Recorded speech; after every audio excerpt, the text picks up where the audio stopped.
na inkuti kakra. The Chairman, the proposed financing option for 2019 further gave indication that a fiscal deficit level of 4.2% will certainly be exceeded. Mr. Chairman, the NPP government is about to give a guarantee to GNPC to borrow an amount of $250 million for government using royalties oil revenue as collateral, which is against the provisions of the Petroleum Revenue Management Act 815. Government is also over-leveraging mineral royalties as collateral to borrow $200 million, which is also against the Public Financial Management Act 921. And again, GET Fund has also been given the guarantee to borrow up to $1.5 billion. This government is borrowing again $2 billion from Sino Hydro, leveraging our bauxite concession that is yet to be mined. Furthermore, government has currently given Ghana Amalgamated Trust Limited, GAT, a guarantee to borrow an amount of 2 billion Ghana cedis to shore up the capital of some indigenous banks that could not meet the 400 million minimum capital requirement set by the central bank.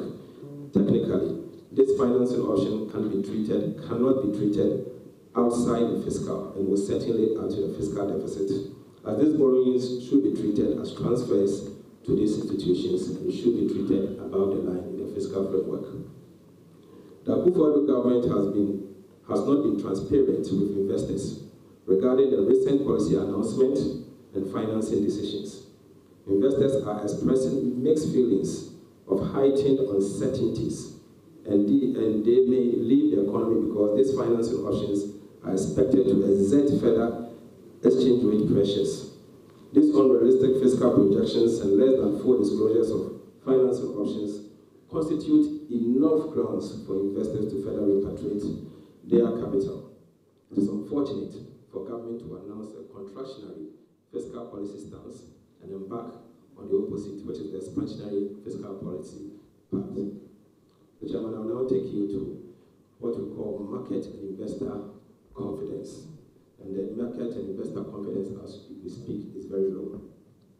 The Chairman, the confidence of the investors in the Ghanaian economy continue to dip. Unfortunately, the posted macroeconomic indicators are not supported by the true state of the Ghanaian economy. Worse still, the government continues to trumpet everywhere that it is exiting the IMF program, even in the face of the policy inconsistencies enumerated above. In other words, the investor community cannot assure itself that this government will achieve fiscal discipline after exiting the IMF program. Given the current signs of fiscal indiscipline, therefore investors have adopted a wait-and-see stance, resulting in non-rollover of their security holdings. The Chairman, it will surprise you to know that some ministers of state have been heard saying that they are waiting for government of Ghana to exit the IMF program so that they will be able to engage in borrowing spree. The Chairman, this in itself does not send enough confidence to the investor community. I would like to caution that since the IMF is going to the board by close tomorrow, we would like to caution the government not to engage in propaganda that they've exited the IMF and so they are going to engage in borrowing spree, because the ordinary Ghanaian will be the one to suffer. Again, Mr. Chairman, we have seen what we call a loose and populist monetary policy. Loose and populist monetary policy. The Bank of Ghana, which is expected to implement an independent monetary policy in order to deliver its primary mandate of maintaining price stability, has thrown caution to the wind and begun to implement loose and populist monetary policy. The bank has adopted an inflation targeting, which is the IT framework, for the conduct of its monetary policy. The IT framework demanded that the bank pursues a forward-looking monetary policy, which implies that the bank takes into consideration all the possible factors that are likely to affect inflation and exchange rate in the short to medium term before deciding on the monetary policy rate. However, in recent times, while the Bank of Ghana's own research papers, studies pointed to the fact that risks from both the external and domestic sources have heightened, suggesting that the bank halt easing of monetary policy, the bank has decided to implement otherwise. The Bank of Ghana, in its own press releases after the MPC meetings in January 2019, stated a number of things, and I've quoted from the main text, paragraph 11. I've also quoted paragraph 2, I've quoted paragraph 4, and paragraph 37, and paragraph 18 of the Central Bank's own monetary policy statement that confirms their own stance. Despite the above indicators of heightened external risk and adequate, if not excess, liquidity in the banking system, the MPC of the Bank of Ghana went ahead to reduce the monetary policy rate by 100 basis points. Unbelievable. 100 basis points, in spite of their own research saying otherwise.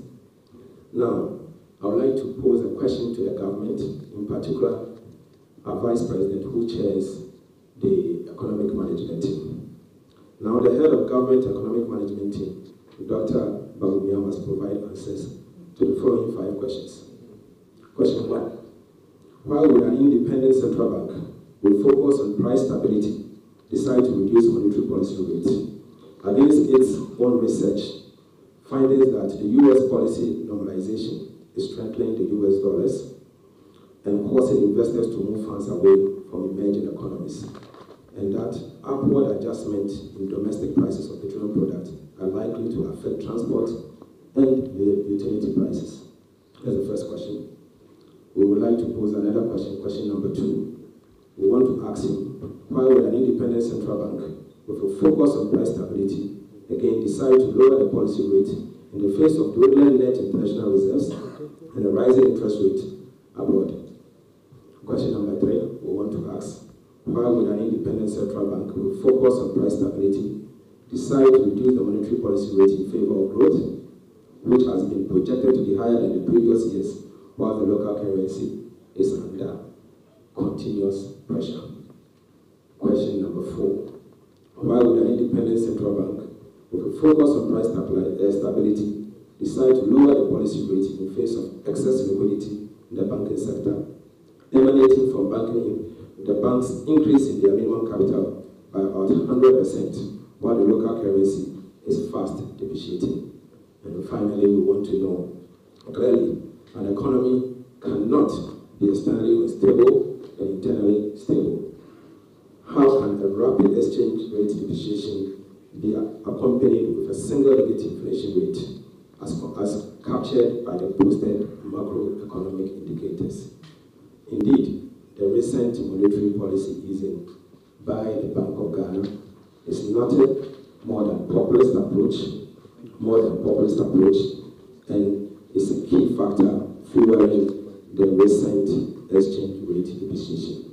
And let me repeat question number 5. Question number 5 says that clearly an economy cannot be externally unstable and internally stable. So we want to find out from him, how can a rapid exchange rate depreciation be accompanied with a single digit inflation rate as captured by the posted macroeconomic indicators? The Chairman, let me now take you to the impact of the depreciation of the currency.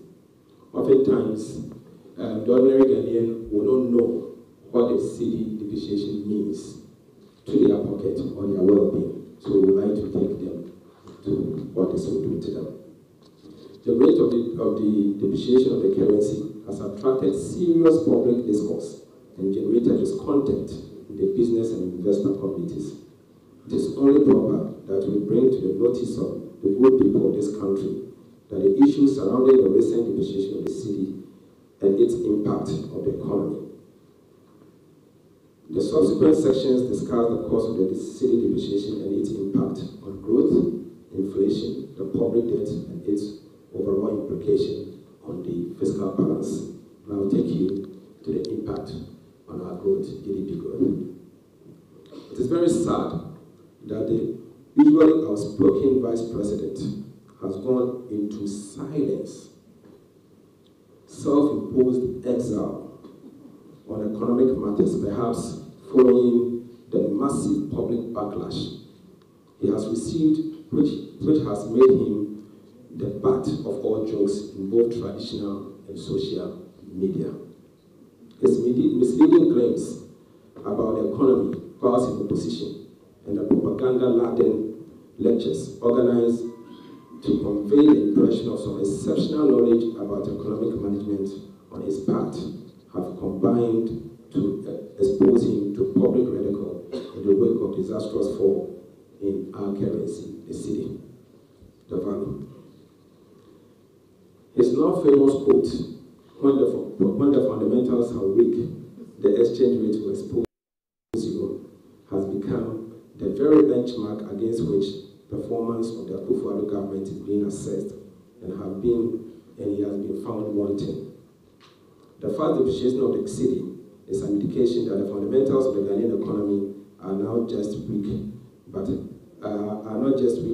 have been completely depleted.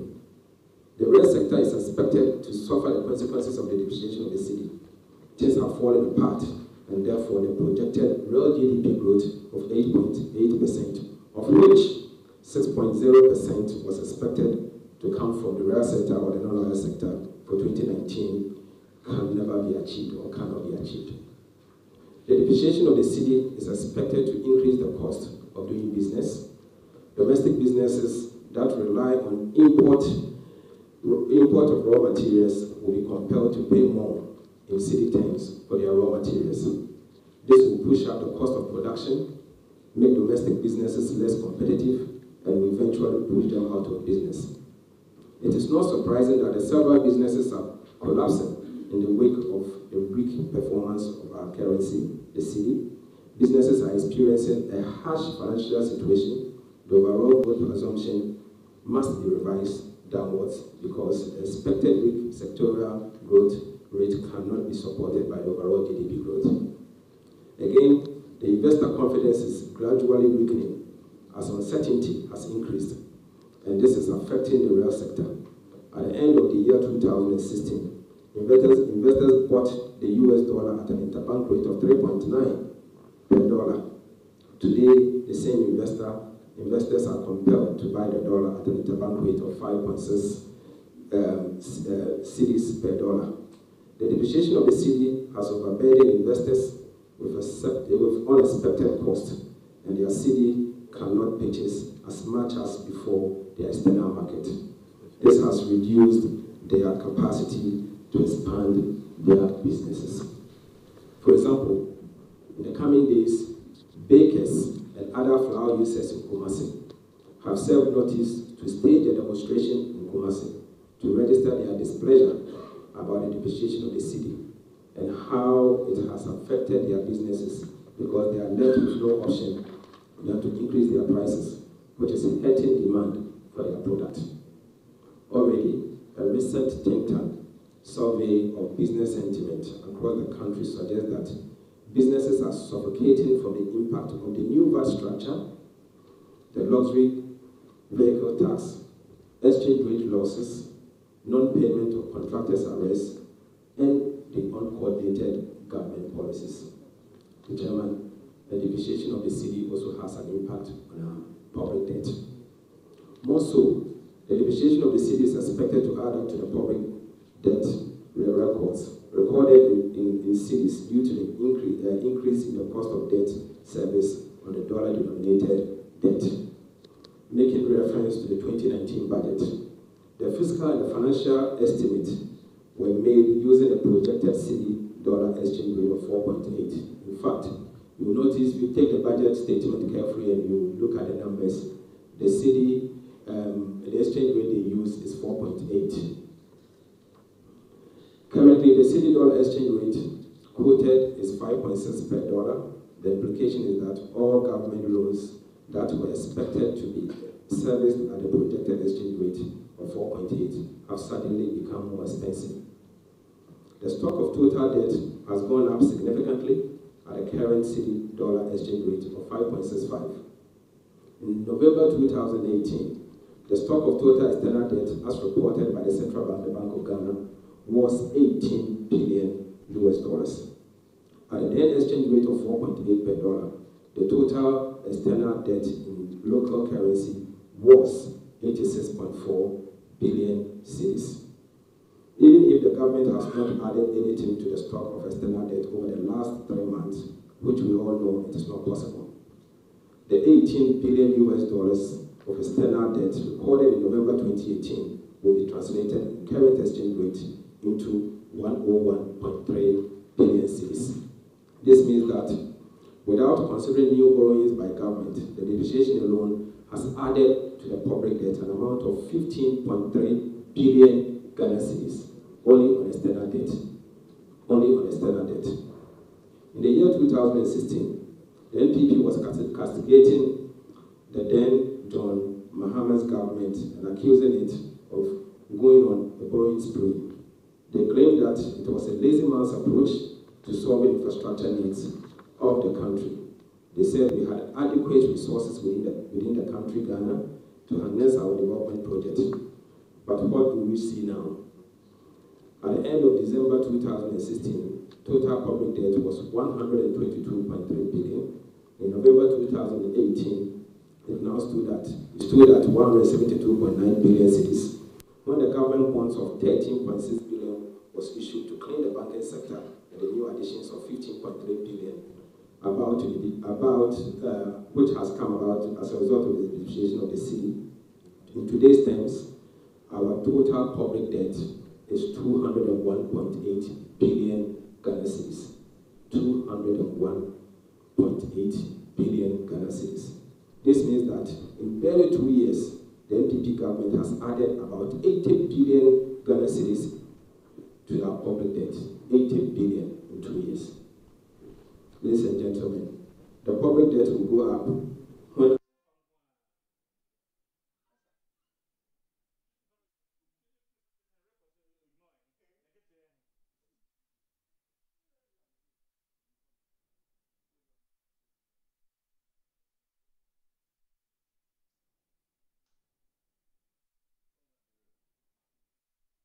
Parliament approved that the net position is 6 billion, since about 2 billion of the amount will be used for the purposes of switching and domestic debt servicing. The NPP government will be making history by adding approximately 50 billion to our public debt every single year. 50 billion, year 1, year 2. Yes, the NPP government borrowed to finance infrastructure. The NDC government borrowed to finance infrastructure. An example is Terminal 3. Repeat that, NDC. I've been asked to repeat that. Yes, let me say this, that the NDC government borrowed to finance infrastructure. Terminal 3, Tamale and Kumasi Airport upgrade, Ho Airport, Circle Interchange, Kaswa Interchange, completion of major roads and bridges, regional and district hospitals, polyclinics, E-blocks for senior high schools, and many more, and the likes of ports, within major port expansion, including the Tabari port, by a company called Jendilo. But what has the MPP got to show? For almost 81 billion, it has added as part of the public debt within 2 years. Ghanaians are the best judges. We leave it to the people of Ghana to judge accordingly. But in this worrisome situation, why would the city not depreciate as investors shy away from holding our debt instrument? The Chairman, the city depreciation also has some impact on inflation. I wish to say that the rapid depreciation of our exchange rate cannot be said to be accompanied by 9.2% inflation rate. How can the economy be externally stable and internally unstable? The depreciation of the city is expected to build inflation pressures because it feeds into fuel prices, energy costs, transport costs, utility prices, cost of import duties, and imported food items. The exchange rate pressures alone is expected to push the inflation rate to about 12% on average, according to the HSBC Global Research. Therefore, the inflation target of 8 ± 2 cannot be achieved going into the year 2019 and beyond. The Chairman, let me now take you to the issuance of the Eurobond. The issuance of the 2019 Eurobonds, as approved by Parliament, of 3 billion, at a net of 1 billion will only improve short-term liquidity, but will not address external vulnerabilities. We want to use this opportunity to caution government not to give false hope to the citizens, since this will not address the depreciation of the currency. The Chairman, let me use this opportunity to quote our Vice President, Dr. Bawumia, on a statement that he issued on 4th August 2014. The Chairman, I'm quoting. He said, while the Eurobond borrowing would provide additional borrowed foreign exchange to support the city, the impact is bound to be temporal if the fundamentals are not addressed. Note that the Bank of Ghana has already spent some $6.5 billion of foreign exchange reserves in the last 6 years to no avail. So what difference will an additional $1.5 billion make if the underlying policies are wrong? And this is according to Dr. Bawumia in a statement he issued on 4th August 2014. The Chairman, the good thing is that, as for our Vice President, we have a quote of him as well as regard every economic thing is concerned, because he spoke a little too much, and we have a quote for him to respond to him any day. Chairman, the truth is that the 1 billion euro bond issuance, the 3 billion euro bond as issued, will only provide some short-term liquidity, but cannot solve our external vulnerabilities. Our external vulnerabilities can only be solved through an improvement in our net international reserves, build-up of net international reserves, and halting of portfolio outflows, as we have been seeing over the period. The Chairman, let me now provide some way forward. Way forward. What should government do? On the way forward, government must focus on building a strong and resilient rail sector that will support the consolidation of the gains from other key sectors. The time to end the high import dependency economy dilemma is now. It is clear that this government has boxed itself into a tight corner and now taking a very desperate measures that would make matters even worse.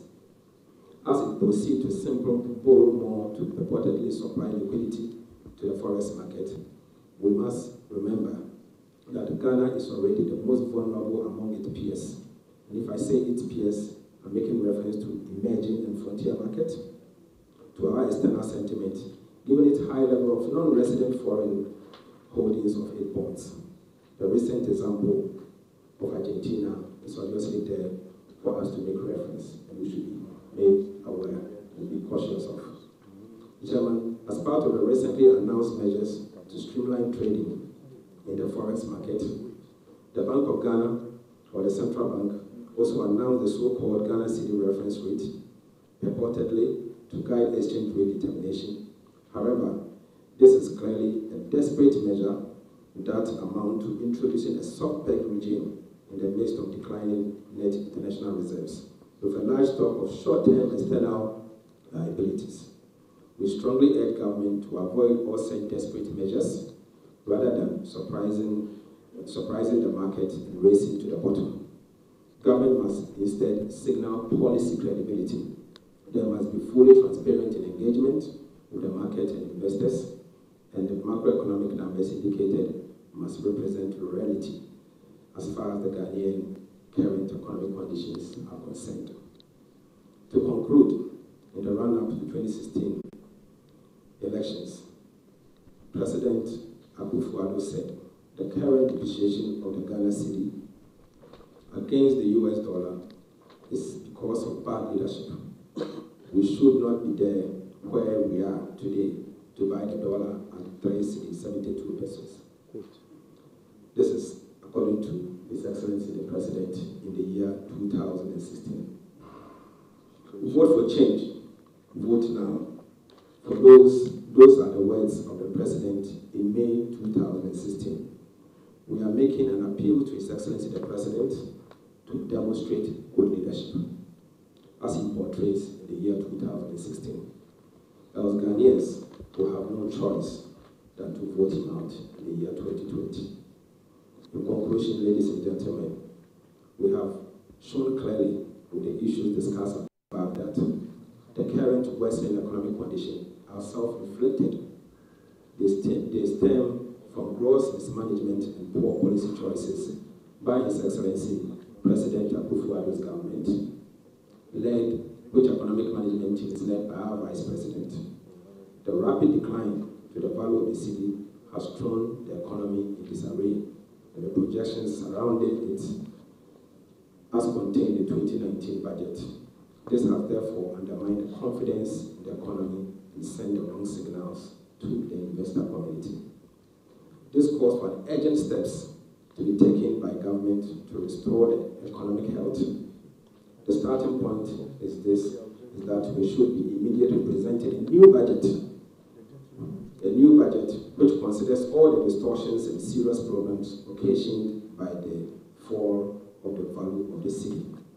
At the minimum, we expect a statement to Parliament assuring the nation and the investor community on the steps taken by government to address the instability of the economy. The budget as presented by the Minister of Finance can no longer be relied upon as the true blueprint upon which the management of the economy for the year can hinge. Its credibility and sustainability have been completely undermined by the cedi depreciation.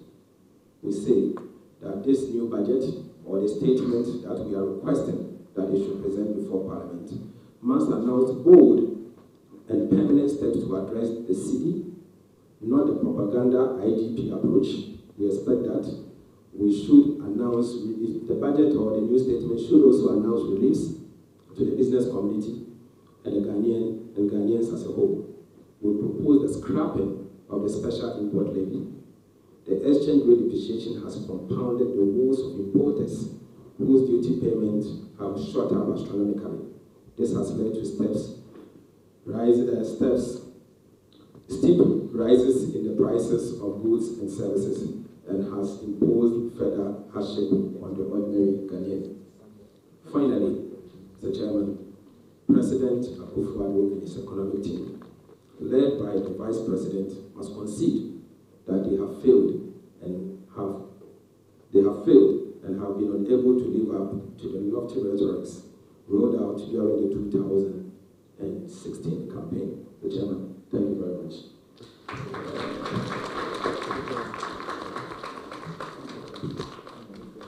Thank you very much, the Honorable Abdul Olsen, for that lucid elucidation on the state of the economy as we appreciate it as a political minority. I don't intend to water down his words, then just to summarize two highlights. One, and particularly those of you in the media, this is the first time to quote the Honorable Atufo quoting President Addo, and those of you who are good Christians, in the 1 Samuel chapter 31, it says that the king shall fall on his own sword. And therefore, this will be the first time the president will lead the campaign for the fall of his own government in his own words. When the exchange rate was 3.75, he said it was bad leadership. May he fall with the sword. On the matter of fiscal responsibility, we have heard in the media, knowing it to be true, that President Addo has announced Dr. Paul Akwa, former governor of the Bank of Ghana, as chairman of his Fiscal Responsibility Council. May he be reminded that the Fiscal Responsibility Council is not a creation of law, and therefore their decisions are not binding. He can proceed further that when he brought the legislation to Parliament midnight, he did not allow for proper and due consultation. So whether economic management team or fiscal responsibility council, because he wants a white horse to ride, he just says, I've made the fiscal council. Which council? It's not a creation of statute. How can their decisions therefore be binding? The other highlight the Honorable Atufo shares with you is probably for us all to, from today, begin describing the import levy as you heard from traders, as a nuisance tax to quote the New Patriotic Party without paying royalties to them. And for those of you who are familiar with the budget of 2019, they stated that the assumption for the exchange rate for 2019 was 4.8 Ghana cedis to $1 US, estimating to pay 16 to 17 billion US on debt servicing. You can calculate it today at 5.65 and add an additional 1 billion and ask which revenue stream will address that. On that note, the media, you may want to quiz and question the honorable Unauthorized and the minority on matters arising out of this presentation. I thank you very much. So you identify yourself. Thank you very much. At this point, the whip will facilitate as I monitor the matters on the chamber and matters relating to vetting with some of my colleagues. So it's just question time, the media. And quote Honorable Unauthorized well. And when you are quoting, quote Dr. Baume and Nana Donka well. And then let the Ghanaian people appreciate them better. You can go to their manifesto. They said they were going to end the suffering of the Ghanaian people. May I recognize, before I hand over to Honorable Tapa, the leader of the Workers' Union, Industrial and Commercial Workers' Union, Solomon. I saw him walking quietly together with others who were So we, the minority, were troubled by the state of job losses and the suffocating private sector businesses in our country. So Sam George may facilitate that. Thank you. My colleagues on the appointment committee, you probably may also withdraw in the next 5-10 minutes to join once we do the other part. Our colleagues will support with honor Vivian and those who are here to support. Thank you. Thank you very much, leader. Oh, let's hear it from our leader. In line with that, we also want to recognize our brother from the Importers and Exporters Association, our brother, Mr. Awin Gobet, who is also here with us.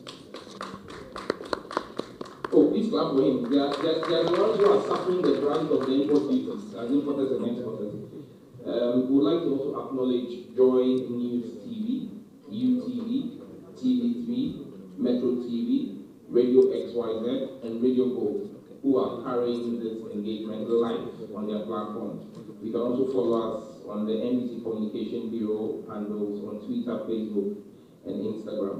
Unlike Dr. Baumia, who would not take questions when he does a presentation, the NBC minority would, at this point, take questions from the media and workers' unions. We will take 3 rounds of 4 questions. So we'll start with the first round. If you have a question, please identify yourself, and then you just walk forward, and then we'll take the question. Thank you. Yes, sir. Please, you identify yourself, you tell us your name, if you're from an organization or an institution, and then your question.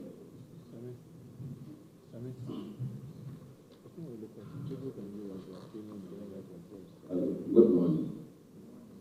My name is Mechiando, BRO for National Consensus Paper Leaders. Welcome to local.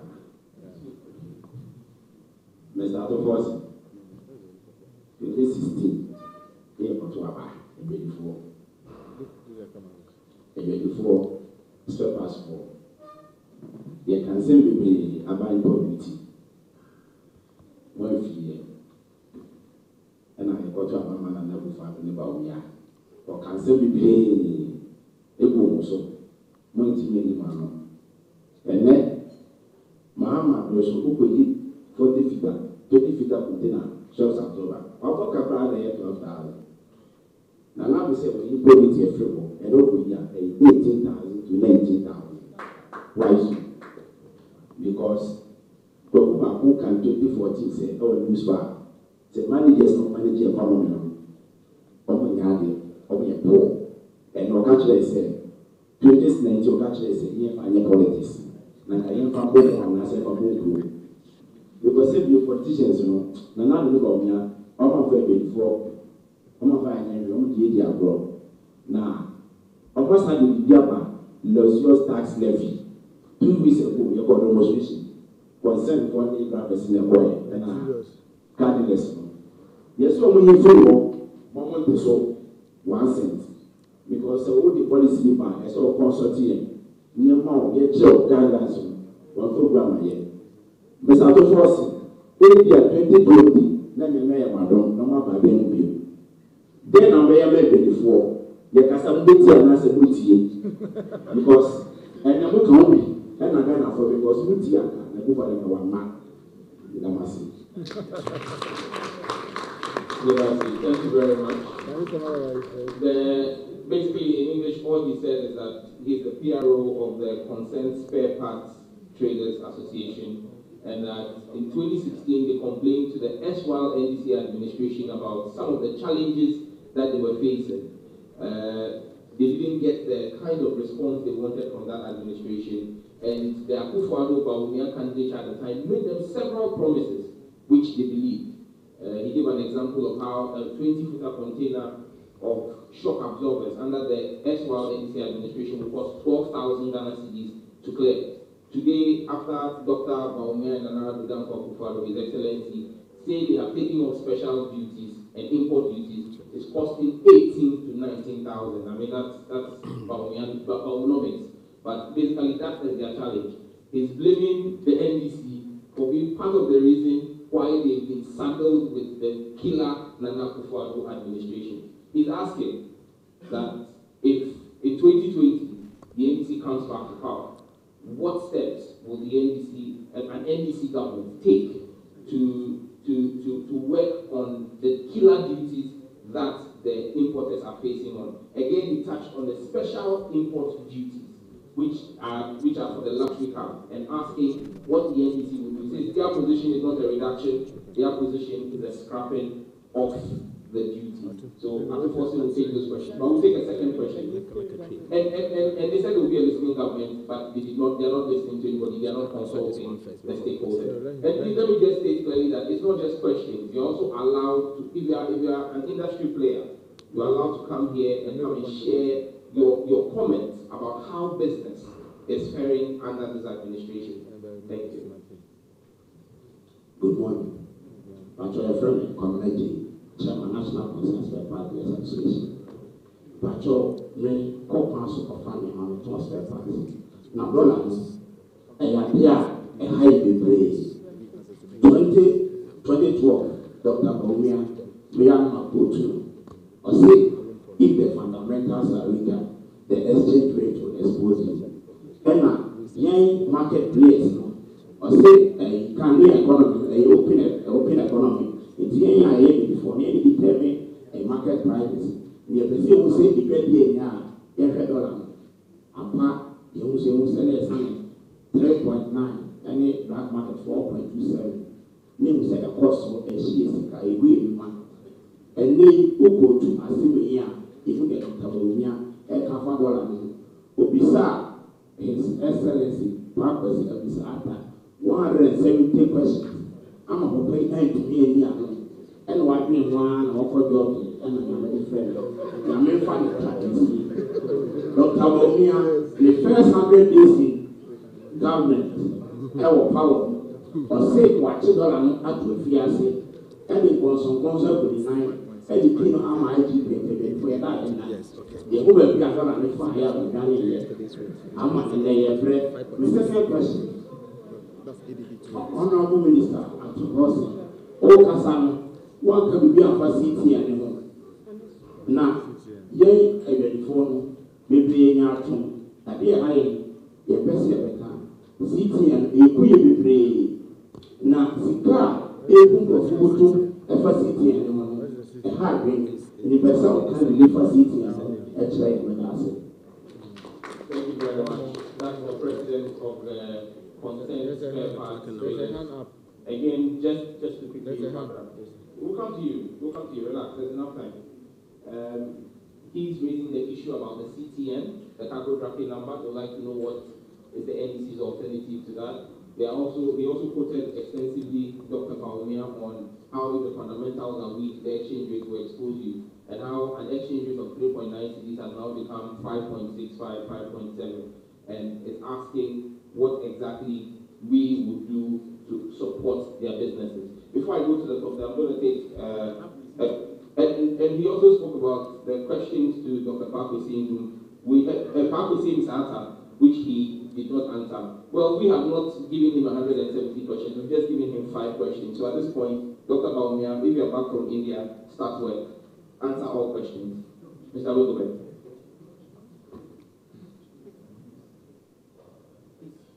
Well, thank you very much, Mr. MC. Good morning, kind table, and good morning to honorable members and then the media. My name is Samson Asake Arigobi, and then I'm the Executive Secretary of Importers and Exporters Association of Ghana. My office was duly invited by the minority leadership to be here to listen to today's press. What I want to make emphatically is that from my office, we are purely non-partisan. We don't do politics. And anytime the majority leader also find it necessary to invite us for an issue, we will come in our capacity and listen to them, just as we are here to listen to our brothers. From what Honorable Akufoshin has said, he has said it all. It is in the public domain. We have said it several times, and they are just joining us to drum the drum and go. The sadness in my heart is that when politicians are in opposition, they can tell you all the good things to make the economic work and to make business and working for businesses. But when they are in government, it's a different ball game together. I must say that Honorable Akufoshin, during your period, when you write letters to the government, at some point, there was crossfire between me and my very senior brother, Honorable Amak. And we send letters to the president, want to meet the president, we're not meeting. And this government, you know what? When we fire a letter tonight, tomorrow morning they will call you for a meeting. They will listen to you just like you have your say in parliament. That the minority may have their say and the majority have their way. Is that not true? They will listen to us very prepared. But when we go, they will do what they want to do. I want to remind you some of the policies that we keep against. And that was the reason I admire President Muhammad. I see Jacob, Pastor, whatever, and the whole is on. During your time, you remember? And then at that time, the opposition party were supporting us to push that yes, it is not it. But when they came, I think very slowly there, all these policies that have been mentioned, as Japan draw your attention about, as now become carbon tracking, they have all been implemented. And that has been hardship and cost of doing businesses to the business community. After the dollar, from both NEC and NPP, I have not seen any clear policy on export in this country. That each year, if you are in government and the Minister of Agriculture has a budget, now I'm told that the chunk of the budget goes to the Minister of Agriculture. If that is true, we have EPA, Economic Partnership Agreement signed. That says that Ghanaians will send our produce 100% market entrant, and they will bring 80%. If everyone is buying producing Ghanaian okra, how much have we allocated for okra farmers? Or if it's our hot pepper, how much have we allocated for our other people? I think the one member from another is saying this member also. Okay, the other one. Thank you very much, madam. And then the produce pepper. What is our export levels? Are we serious about export? This is the position. It's not about government to push them. During what time, almost the people were pushing how much a day? Every 2 weeks, they're pushing about $40 million or so. I can't recall it. Into the market. That cannot solve the problem. The MPP is not struggling. They want to push how much into the market. That is not it's exactly what you say. But hey, can we do something about export? I'm reading something like they want to cut down rice importation to about 50% or so. But do we have the rights ourselves to eat and have access to everything to neighboring countries? And let me say emphatically that NDC opposition is not strong enough. If you are not strong, I'm just going to look at your eyes. I wish the man was strong here. Because the president came to parliament and said we are exporting to Ivory Coast and is it country? And I didn't see anyone asking them that, what about the EPO that we signed? How much are we exporting there? And where we're sending, are we bringing dollars or bringing? What are we bringing? So the point is, we need very drastic policy direction that let's export to AU, make the forest become a bushy. Out of Bank of Ghana forest, it will help. Export policy is not relevant. And we have traditional commodity export and non-traditional. The non-traditional is the vegetables, time, material, and the smoke. And now plenty. We need to look for market for this area. So that when we bring more export, we can bring the proceeds in to push out. So please ask the government that if you are talking about export, don't tell us you are taking it to Burkina Faso. Tell us you are taking it to US and bring more good money back to the country. I thank you for inviting me. Thank you very much. Thank you very much. We'll take two more questions because some of them have been answered. Or you want to take this first round? I want to take this first round. Okay, so let's finish with this first round and then we'll come to you in the next round. Thank you very much. I will start with the last question from Mr. Rinkobit. My brother, at the minimum, I wish to say that the NDC was truthful. We did not lie. We did not engage in propaganda. We told Ghanaians the truth. The true state of the economy. We made you aware that some of the policies were temporal. We enacted laws with sunset clauses to remove them. And obviously, that was clear to show our commitment to those policies. Unfortunately, at the time, you were not listening to us. Ghanaians some of us were only interested in the propaganda and the lies coming from the then opposition. So we fell for it. Most Ghanaians fell for it. Unfortunately, the reality is staring at us. So at the minimum, we were truthful, and you agree with me that we were truthful. You agree with me that at any point in time, if we are to introduce a new policy, and you kick against, we think about it. And thank you for commending His Excellency President Mahama for that. At least these guys, they will not do that. They will know that for sure. I'll come to the first question before. Okay, the first and the second question. Let me add them together from the spare parts. First question is Bifa or friend port charges Aberdeen Wakosor. Now, Finance Minister by Parliament as a result of one introduction of paperless and duty prices are before. I mean, I will leave the one. Centra or a duty prices in Wakosor in day. Item number one. In the past, and valuation now or abani bay some valuation or that benchmark valuation. So in the past, and Sami Mokotazi if China now with a evidence about that the number if China or cost one city. That's what reasonable evidence. Or your import duties will be assessed on the one city because it's proven that is one city. Say Honorable Muntakanso Koto as an Sufi or America, not for the evidence about assessing not for $5 or assessing based on $5. Because obviously, Americans have no way in China, even though I didn't or at a Kodala, and for the mic in a return. Abanibad wasn't there, or introduced the of benchmark valuation. The benchmark value, in fact, the World Trade Organization frowns on it. World Trade Organization.